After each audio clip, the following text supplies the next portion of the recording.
Hello guys, मेरा नाम है रवि और स्टडी ग्लो में आपका बहुत बहुत स्वागत है। दोस्तों, आज हम जानेंगे इन्फ्लेशन के बारे में कि आखिर इन्फ्लेशन क्या है और इसका रोल हमारे यूनिवर्स में किस तरह बहुत ही ज़्यादा महत्वपूर्ण था। क्योंकि आपको पता है कि जो बिग बैंग का विस्फोट हुआ वह एक बिंदु से हुआ था और कॉस्मिक माइक्रोवेव बैकग्राउंड के द्वारा यह स्थापित होता है कि हाँ, बिग बैंग हुआ था। लेकिन उसके बावजूद भी बहुत से ऐसे सवाल थे जिनका जवाब वैज्ञानिकों के पास नहीं था। उसमें से पहला सवाल यह था कि आखिर इतने कम वक्त में यह जो ब्रह्मांड था इतना बड़ा कैसे हो पाया। यह तो हमने जान लिया था कि ब्रह्मांड का निर्माण एक पॉइंट से हुआ था, लेकिन जब वैज्ञानिक कैलकुलेट करते हैं तब जाके उनको पता चलता है कि हमारा जो ब्रह्मांड है वह इतने कम वक्त में इतना बड़ा नहीं हो पाता, वो बहुत छोटा होता, लेकिन आखिर इतना ज़्यादा बड़ा क्यों हो पाया। दूसरा सवाल यह था कि आखिर हमारे ब्रह्मांड में जितने पार्टिकल होने चाहिए उनसे हजारों गुना, लाखों गुना, अरबों गुना ज़्यादा पार्टिकल कहाँ से आए हैं, जबकि इतने पार्टिकल नहीं होने चाहिए थे। तो ऐसे कुछ सवाल थे जिनका जवाब बिग बैंग थ्योरी नहीं दे पा रही थी। दूसरा जवाब यह भी कि आखिर यह ब्रह्मांड लगातार विस्तार कैसे कर रहा है, लगातार अनंत गुना तेजी से कैसे बढ़ रहा है, इसका भी जवाब बिग बैंग थ्योरी नहीं दे पा रही थी। ये ऐसे कुछ सवाल थे जो बिग बैंग थ्योरी नहीं दे पा रही थी और जो वैज्ञानिकों को हैरान कर रही थी। इसीलिए दोस्तों, वैज्ञानिक क्या करते हैं कि इन्फ्लेशन थ्योरी पे काम करते हैं। एक ऐसी थ्योरी लाते हैं जो क्या करे, जो हमारे जो ब्रह्मांड है उनके विस्तार होने की वजह बताए, उनमें पार्टिकल होने की वजह बताए और ऐसे कई सारे सवालों का जवाब दे जो अभी तक हमें नहीं मिल पा रहा था। तो इसी की नींव रखने के लिए इन्फ्लेशन थ्योरी की शुरुआत की जाती है। तो आइए हम जानेंगे आखिर इन्फ्लेशन थ्योरी क्या है। लेकिन उससे पहले दोस्तों मैं आपको ये बता दूं कि हमारा एक वेंचर है सेल योर बुक करके। आपको पता है कि आपके घर के अंदर 20 से 25 हज़ार की किताबें रखी होती हैं और आप क्या करते हैं, उन्हें कबाड़ में बेच देते हैं या तो कबाड़ की तरह उन्हें पड़े रहने देते हैं। लेकिन इन किताबों को आप हमारे प्लेटफॉर्म पे डाल के अपने आसपास के जो बच्चे हैं उनकी मदद कर सकते हैं और जो 25 हज़ार की किताबें हैं उनसे आप 10 से 12 हज़ार रुपये आप कमा सकते हैं, जिन किताबों को आप 200 रुपये में आप बेचते थे। दूसरी सबसे बड़ी चीज़ ये है कि अगर आप अपने पूरे जीवन में देखेंगे, एक घर के अंदर पढ़ाई में 8 से 9 लाख रुपया सिर्फ किताबों के पीछे खर्च होता है। वह यह इतना पैसा है जितने में एक पिता क्या करता है, LIC जमा करता है और 8-9 साल बाद पैसा पाता है। तो वो सारा पैसा जो LIC का पैसा जितना आप लगाते हैं LIC में, वो सारा का सारा फ्री में बचा सकते हैं यहाँ पे जाके, और पूरी लाइफ टाइम आप किताबों को अपने आसपास के लोगों से एक्सचेंज करके पढ़ सकते हैं और जो आपके आसपास के बच्चे हैं, लड़कियाँ हैं, उनसे चैट कर सकते हैं, बातें कर सकते हैं और अपना नेटवर्क बना सकते हैं। तो यहाँ पे आप जरूर अवेल करें, इसको डाउनलोड करें और लोगों को भी शेयर करें। और अगर आपके पास नोट्स है, ठीक है, क्योंकि नोट्स आपको पता है जो टॉपर होते हैं उनके नोट्स बहुत इंपॉर्टेंट होते हैं, तो उन नोट्स को आप यहाँ पे जाके बेच सकते हैं, उनसे बहुत पैसा कमा सकते हैं। थोड़ा बहुत नहीं, बहुत पैसा, क्योंकि आपकी नोट्स की कीमत हो सकता है किसी और के लिए बहुत ही ज़्यादा वैल्यूएबल हो। तो अब बात करेंगे दोस्तों इन्फ्लेशन के बारे में। तो आपको पता है कि आज से लगभग 13.6 बिलियन ईयर पहले क्या था, बिग बैंग विस्फोट हुआ था। एक बिंदु से क्या था, यहाँ पे आप देख रहे हैं, विस्फोट हुआ और हमारा ब्रह्मांड बना। लेकिन जैसा कि मैंने बोला कि सबसे बड़ी समस्या ये थी कि आखिर हमारा ब्रह्मांड इतना बड़ा कैसे बना। आप इसको ऐसे समझिए कि मान लीजिए क्या है कि आपने छोटा सा पटाखा लिया, उसमें विस्फोट किया, लेकिन होता क्या है, आपको लगा कि यार बगल में विस्फोट करेंगे, यहीं जल जाएगा, मतलब विस्फोट हो जाएगा, मैं तो यहाँ खड़ा हूँ। लेकिन अब उसमें क्या हो कि कुछ ऐसा विस्फोट हो जाए, उसकी औकात थोड़ी है, लेकिन विस्फोट इतना हो जाए 2-4 लोगों को साफ कर दे। तो यही चीज़ यहाँ पे था कि जितना होना चाहिए था उससे कई गुना ज़्यादा यहाँ पे विस्फोट हुआ और ब्रह्मांड बहुत तेज़ी से बड़ा हो पाया, वरना ये ब्रह्मांड उतना बड़ा हो नहीं पाता। तो यहाँ पे एक थ्योरी आती है इन्फ्लेशन की थ्योरी। इन्फ्लेशन का मतलब यही होता है कि बहुत ही तेज़ी से बढ़ना, ठीक है, अचानक से चीज़ों का बढ़ना, ठीक है। आपने इकोनॉमिक्स में पढ़ा होगा इन्फ्लेशन, उसमें क्या होता है कि जो चीज़ें होती हैं बहुत तेज़ी से बढ़ती हैं। तो सेम चीज़ यहाँ पे था, यहाँ पे भी हमारे यूनिवर्स में क्या था, एक इन्फ्लेशन होता है और चीज़ें बहुत तेज़ी से बढ़ती हैं। कितनी तेज़ी से बढ़ती हैं आपको जान के हैरानी होगी कि यह जो बढ़ता है कि 10 की पावर -30 सेकेंड से लेके 10 की पावर -32 सेकेंड के बीच में क्या होता है, यूनिवर्स बढ़ता है। वो कितना बढ़ता है, 10 की पावर 26। मैं इसे आपको लिख के बता रहा हूँ, तब आप समझेंगे इसका क्या महत्व है। इसको हम यहाँ पे देखें कि जब यूनिवर्स 10 की पावर -36 सेकेंड पुराना था, मतलब कि जब यूनिवर्स 0 सेकेंड में पैदा हुआ और इतना पुराना हुआ, इसके बाद से क्या होता है कि जब टाइम बीतता है 10⁻32 सेकेंड, मतलब इनके बीच में ये सोचिए इतना कम टाइम है, इतना कम टाइम है, आप सोच नहीं सकते हैं, इसकी कल्पना नहीं कर सकते हैं। लिखना गिनना अलग बात है, इसकी कल्पना भी नहीं करते, इतना कम है, मान के चलिए 0। उसी टाइम के दौरान, इतने कम टाइम के दौरान 10⁻26 गुना यूनिवर्स बड़ा होता है। बात समझ रहे हैं? 10⁻26 गुना यूनिवर्स बड़ा होता है। लेकिन अब आप सोचेंगे 10⁻26 गुना यूनिवर्स बड़ा होता है तो बहुत बड़ा हो चुका होगा। बहुत बड़ा होता है लेकिन इतना भी बड़ा नहीं होता है, क्योंकि अगर साइज ही 10⁻100 के आसपास हो तो वह अगर 10⁻26 बड़ा करेंगे बहुत बड़ा नहीं होगा। लेकिन हाँ, ये इतने टाइम के अंतराल में ये क्या हो रहा था, इतनी टाइम से ये बड़ा हो रहा था और धीरे धीरे धीरे धीरे ये क्या हुआ, ऐसे बड़ा होने लगा, बहुत बड़ा होने लगा। और आज जो यूनिवर्स आप देख रहे हैं इतना बड़ा हो पाया, वरना ये यूनिवर्स इतना बड़ा नहीं हो पाता। लेकिन इसमें कई सारे सवाल थे। सवाल ये था कि जो थ्योरी थी, ठीक है, बिग बैंग की, यही सवाल नहीं दे पा रही थी कि ये जो बिंदु है, ठीक है, ये कहाँ से आया। ठीक है, तो इसके लिए जो एलन गथ है, ठीक है, मैं आपको बता दूं कि एलन गथ ने सबसे पहले इन्फ्लेशन पे काम किया था और एलन गथ ने क्या किया, इन्फ्लेशन की थ्योरी को लाया।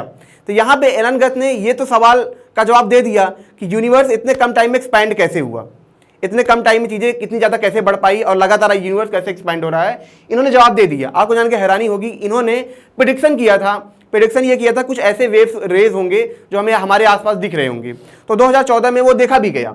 ठीक है, तो इन्फ्लेशन की थ्योरी ये मान ली गई कि हाँ ये सही है। एलन गथ का ही सबसे बड़ा इसमें हाथ था, शुरुआत इन्होंने ही की इन्फ्लेशन पे। ठीक है, इन्होंने काम किया, उसको प्रूफ किया, फिर धीरे धीरे ये जगह जगह सेमिनार देने लगे और इनकी थ्योरी को माना जाने लगा, और जो कि बहुत बड़ी थ्योरी थी, बहुत बड़ी बात थी। लेकिन कुछ सवाल ऐसे थे जो ये इन्फ्लेशन नहीं कर पा रही थी। फिर इसी इन्फ्लेशन को आगे बढ़ाया जाता है। अब वो कौन बढ़ाते हैं? Paul Steinhardt. ये क्या करते हैं, उसी इन्फ्लेशन को आगे बढ़ाते हुए क्या लाते हैं, इटर्नल इन्फ्लेशन लाते हैं।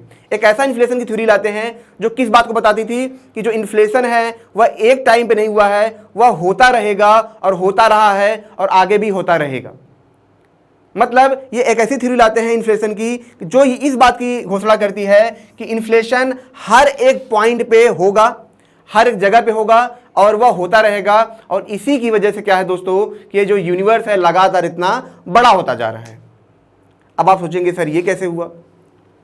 तो ये ऐसे होता है दोस्तों, मैं आपको बता दूं। ठीक है, आप देखेंगे कोई भी पार्टिकल होता है, ठीक है, कोई भी जो पार्टिकल होता है, जब आप क्या करेंगे, मान लो कि कोई इंसान है बहुत उत्तेजित है, तो वो कुछ टाइम तक उत्तेजित होता है, उसके बाद क्या होता है, धीरे धीरे धीरे धीरे वो शांत हो जाता है, आराम करने चला जाता है, जाके सो जाता है।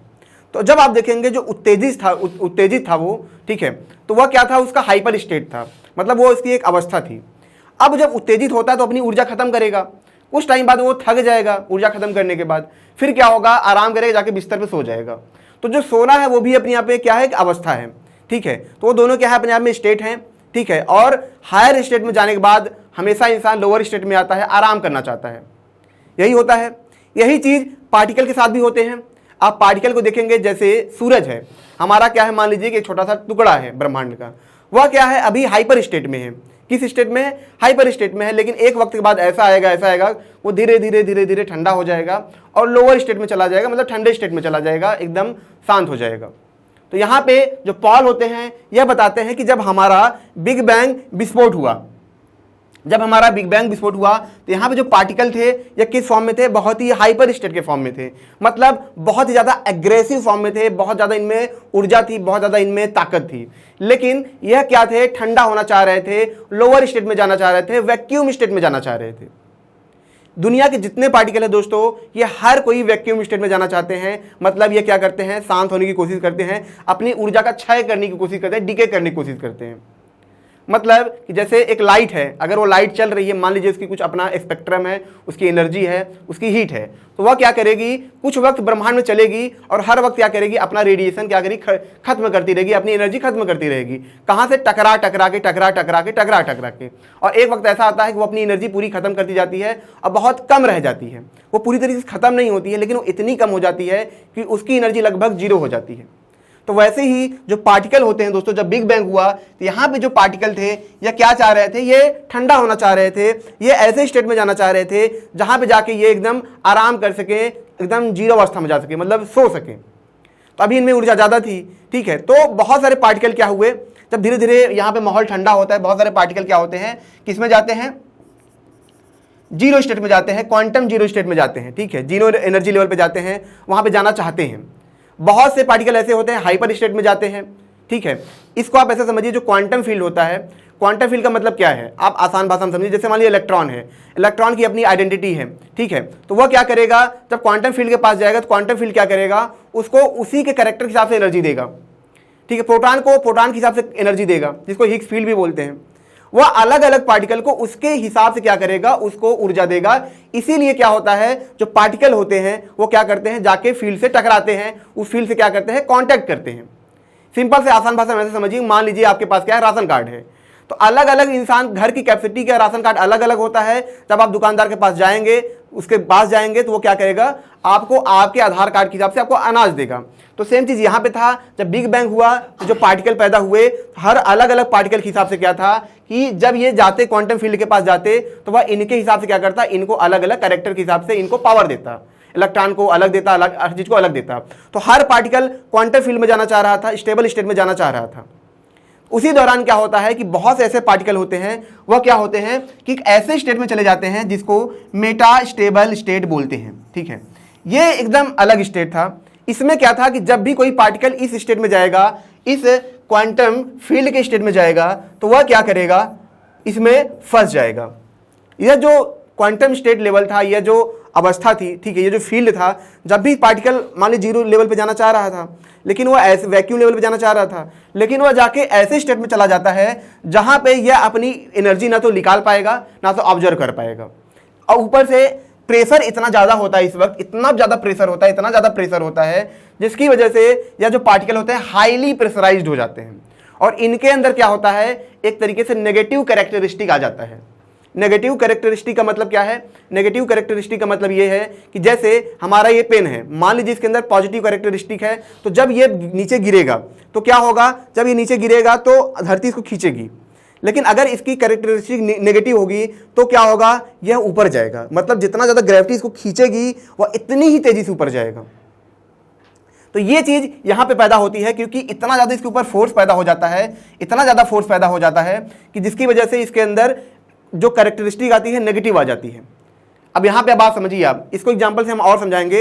एक्सोटिक मैटर की बात होती है, एक्सोटिक मैटर में भी यही होता है कि अगर आपको वार्म होल को बड़ा करना है तो एक्सोटिक मैटर की जरूरत पड़ेगी, क्योंकि उसके अंदर नेगेटिव प्रेशर की कैरेक्टरिस्टिक होती है। मतलब जितना आप उसके ऊपर प्रेशर लगाएंगे उतना ज़्यादा वो बढ़ता जाएगा। मतलब अगर मैं इसके ऊपर प्रेशर लगाऊं तो ये दबेगा, बॉल दबाएंगे तो दबेगा, लेकिन अगर वो नेगेटिव कैरेक्टरिस्टिक मतलब एक्सोटिक पार्टिकल का बना है तो जब आप उसको दबाएंगे तो उसका आकार बढ़ता जाएगा।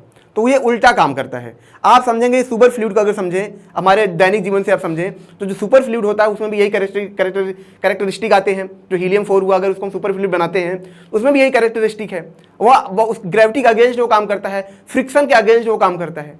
तो यहाँ पे जो वहाँ पे जो मतलब पार्टिकल थे, जो क्वांटम कण थे, वो क्या थे, ऐसे स्टेट में चले गए थे जहाँ पे वह क्या थे कि हाईली प्रेशराइज होते हैं और अपनी ऊर्जा निकाल नहीं पाते हैं। फिर क्या होगा, फिर दोस्तों यह होता है कि अब जो ये पार्टिकल यहाँ पे मौजूद थे, जो मेटा स्टेबल में थे, इन्होंने क्या किया, अब इनके अंदर नेगेटिव प्रेशर की कैरेक्टरिस्टिक आ गई है। प्रेशर बढ़ रहा है, प्रेशर बढ़ रहा है, तो ये क्या करेंगे, ये अपना विस्तार करेंगे, क्योंकि इनके अंदर कौन सी कैरेक्टरिस्टिक है, नेगेटिव कैरेक्टरिस्टिक है। इसी वजह से ये क्या करेंगे, विस्तार करेंगे, अपना विस्तार करेंगे। तो होगा क्या यहाँ पे, होगा ये दोस्तों कि हर एक ये पार्टिकल क्या होंगे, धीरे धीरे बढ़ना शुरू होंगे। धीरे धीरे हर एक जो बिंदु है वो क्या होगा, बढ़ना शुरू होगा। हर एक जो जगह है वो अपने आप में क्या करेगा, विस्तार करना शुरू होगा। इसीलिए इन्फ्लेशन थ्योरी ये डार्क एनर्जी के बारे में बताती है कि इसीलिए जो हमारा यूनिवर्स है ये एक्सपैंड कर रहा है।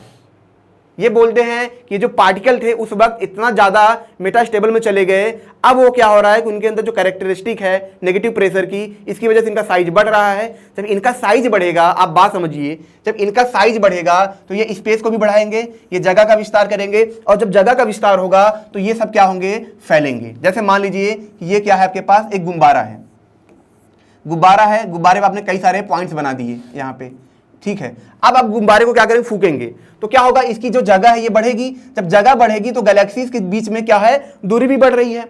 तो सेम चीज यहां पे था कि जो ये पार्टिकल थे ये क्या कर रहे थे, मतलब क्या कर रहे थे, जगह को बढ़ा रहे थे, अपना साइज बड़ा कर रहे थे। जब ये साइज बड़ा करेंगे तो यह स्पेस भी बड़ा होगा और ये दोनों आपस में दूर जाएंगे।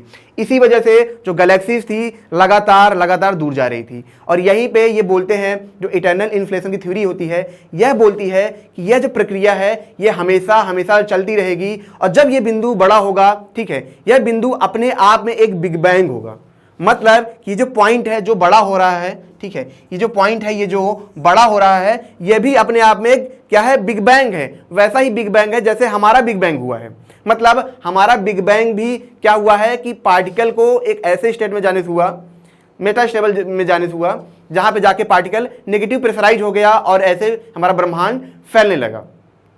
अब इनका कहना है कि जब से ये ब्रह्मांड बना फिर से ऐसे कुछ पार्टिकल होंगे जो फिर से मेटास्टेबल स्टेट में चले जाएंगे और फिर से वो एक नया ब्रह्मांड बनाएंगे। मतलब ब्रह्मांड के अंदर अनंत ब्रह्मांड, फिर हर अनंत ब्रह्मांड के अंदर अनंत ब्रह्मांड, और ऐसे ये हमारा ब्रह्मांड क्या होगा, हर तरफ फैलता रहेगा। और यही क्या था, इंटरनल इन्फ्लेशन था। मतलब ये जो इन्फ्लेशन है ये हमेशा ऐसे ही काम करता रहेगा और ऐसे ही लगातार फैलता रहेगा। और इसी वजह से ये जो हमारा ब्रह्मांड है लगातार फैल रहा है, लगातार बढ़ रहा है। और ये थ्योरी काफ़ी हद तक सेटिस्फाइड करती है हमारे जो ब्रह्मांड के नियम हैं उन हर एक चीज़ को। और आपको जान के हैरानी होगी जब माइक्रो कॉस्मिक वेव बैकग्राउंड को देखा गया, मतलब उन लाइट्स को जब क्या किया गया, डिटेक्ट किया गया जो हमारे मतलब जब बिग बैंग के जन्म से आए थे, तो वहाँ पे क्या था, जब उसको देखा गया यहाँ पे ऐसे, ठीक है, आपने देखा होगा ऐसे, तो ऐसे बहुत सारे बिंदु थे, तो बीच में क्या थे, कुछ पैचेस भी मिले, छोटे छोटे पैचेस भी मिले। ये पहले छोटे थे लेकिन ये पैचेस अब बड़े हो रहे थे। तो यह तरीके से एक सबूत भी था कि हाँ, जो इन्फ्लेशन है, जो इटर्नल इन्फ्लेशन है, वह लगातार क्या हो रहा है, बढ़ रहा है, वो क्या हो रहा है, लगातार बड़ा हो रहा है। तो यहाँ पे मतलब पूरी तरह सबूत नहीं थे, लेकिन वैज्ञानिक ये मानते हैं कि मे भी ऐसा हो सकता है। दूसरा सवाल यह था कि जितने पार्टिकल बिग बैंग में होने चाहिए उतने पार्टिकल थे नहीं, तो वो पार्टिकल आए कहाँ से। तो यहाँ पे जो इन्फ्लेशन की थ्योरी है वह एक सहारा लेती है, ठीक है, किसका सहारा लेती है, क्वांटम पार्टिकल का, क्वांटम वर्चुअल पार्टिकल का। वर्चुअल पार्टिकल क्या है, इसके बारे में हॉकिंग भी बात कर चुके हैं, जिसका यूज किस में करते हैं, अपने हॉकिंग रेडिएशन में करते हैं। वो इसी पार्टिकल का यूज करके कहते हैं कि जो ब्लैक होल होता है वो रेडिएट भी करता है, सिर्फ मतलब जो रोशनी उसको खाता ही नहीं है, निगलता ही नहीं है, बल्कि लाइट को रेडिएट भी करता है। तो इन्हीं वर्चुअल पार्टिकल को लेके जो वैज्ञानिक है, जो इन्फ्लेशन साइंटिस्ट थे, वह क्या करते हैं, यूज करते हैं और यह बोलते हैं कि कैसे हमारा ब्रह्मांड था वो नए पार्टिकल को जन्म दे पाया, इतने पार्टिकल कैसे बन पाए। तो वह बोलते हैं कि मान लीजिए कि हमारा जो स्पेस है ये क्या हो रहा है, ये लगातार फैल रहा है। तो इनका ये कहना था कि जो वर्चुअल पार्टिकल होते हैं वह जीरो से पैदा होते हैं और फिर जीरो में जाके मिल जाते हैं। मतलब जीरो से पैदा हुए, जीरो वैक्यूम से पैदा होंगे, फिर जाके मिल जाएंगे। और यह बहुत कम टाइम के लिए होता है, ये एकदम कम टाइम के लिए होता है, जिन्हें हम कभी देख नहीं सकते हैं, एहसास नहीं कर सकते हैं, इनको हम जान नहीं सकते हैं। लेकिन थ्योरी के हिसाब से ये पार्टिकल पैदा होते हैं, खत्म होते हैं, पैदा होते हैं, खत्म होते हैं।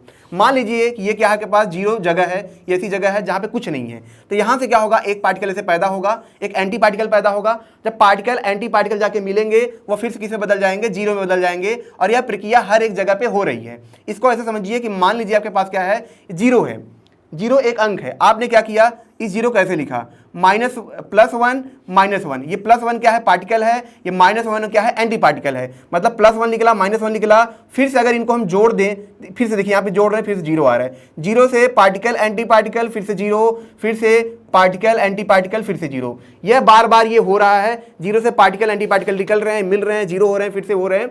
ये ऐसा ब्रह्मांड में चल रहा था। लेकिन जब ये स्पेस बढ़ेगा, तो जाहिर सी बात समझिए, जब ये स्पेस बढ़ेगा तो जब ये पार्टिकल यहाँ से ये निकला, इससे मिलने जाएगा, ये एंटी पार्टिकल निकला, इससे मिलने जाएगा, लेकिन यह स्पेस क्या करेंगे, इसको खींचते जाएंगे। तो यह जो पार्टिकल है ये खींचता जाएगा, ये एंटी पार्टिकल उसकी तरफ खींचता जाएगा और क्या होगा कि बहुत दूर चले जाएंगे। तो दूर जाने के बाद क्या होगा, ये मिल नहीं पाएंगे। अब बात समझिए यहाँ पे, जैसे इस स्पेस ने इसको खींचा, इस स्पेस ने इसको खींचा, तो ये जो पार्टिकल इससे मिलने जा रहा था, ठीक है, ये तो इससे दूर चला गया, तो ये यहीं पे घूमेगा और यहीं पे घूमेगा और दोनों मिल नहीं पाएंगे। और यहां से क्या होगा कि पार्टिकल का जन्म होना शुरू हो जाएगा और ये पार्टिकल लगातार बढ़ते जाएंगे, क्योंकि हर जगह ये हो रहा है, हर जगह हो रहा है। जैसे ये बोर्ड है, यहाँ पे इतने सारे पार्टिकल पैदा हो रहे हैं, खत्म हो रहे हैं, लेकिन ये बोर्ड फैलता जाए तो ऐसे 1000 पार्टिकल बनेंगे, पैदा होंगे, लेकिन कभी मिल नहीं पाएंगे और यह पार्टिकल क्या होंगे, हमारे ब्रह्मांड में फिर रहने लगेंगे।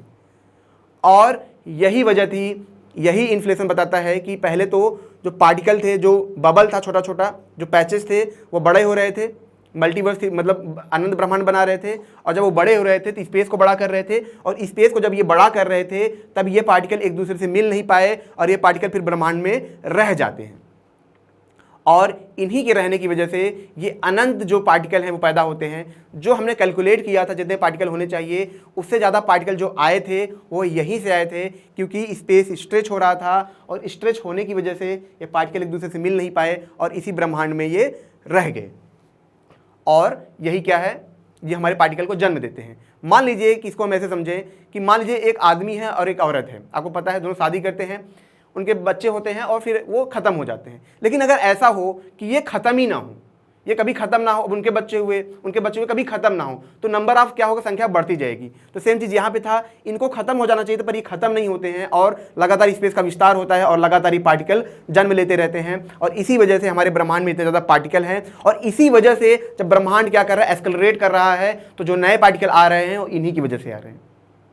कुछ ऐसे सबूत भी मिले हैं कि हाँ, जो गैलेक्सीज हैं वह दूर जाने पे उनकी जगह पे नए गैलेक्सीज आ रहे हैं, नए पार्टिकल आ रहे हैं। तो ये यही था। तो इस तरीके से जो इन्फ्लेशन और इटर्नल इन्फ्लेशन था, ये पूरा जवाब दे पा रही थी कि कैसे बिग बैंग के बाद चीज़ें कैसे हुई और कैसे इतने ज़्यादा पार्टिकल्स आ पाए और कैसे ये जो हमारा बिग बैंग था वह कैसे हुआ। मतलब कि हमारा जो बिग बैंग है, ऐसे हर एक पॉइंट से बिग बैंग होगा और आने वाले वक्त में बहुत छोटे होंगे पर धीरे धीरे बहुत बड़े होंगे, और वो भी अपने आप में क्या होंगे, एक तरीके से बिग बैंग होंगे। तो यही जो इन्फ्लेशन है, इंटरनल इन्फ्लेशन है, ये बताती है। दोस्तों, ये छोटा सा लेक्चर था। अगर ये आपको अच्छा लगा हो, इसको लाइक करें, कमेंट करें, शेयर जरूर करें। और हमारा back to school Telegram link है, वहाँ पे जाके आप ज्वाइन हो सकते हैं और वहाँ पे ऐसे टॉपिक हमें सजेस्ट कर सकते हैं ताकि हम वीडियो आपको बना सके और आप डायरेक्टली हमसे बातें कर सकते हैं और हम वहाँ पे मिलके बहुत कुछ बेहतर कर सकते हैं। मिलते हैं नेक्स्ट लेक्चर में। Thank you so much.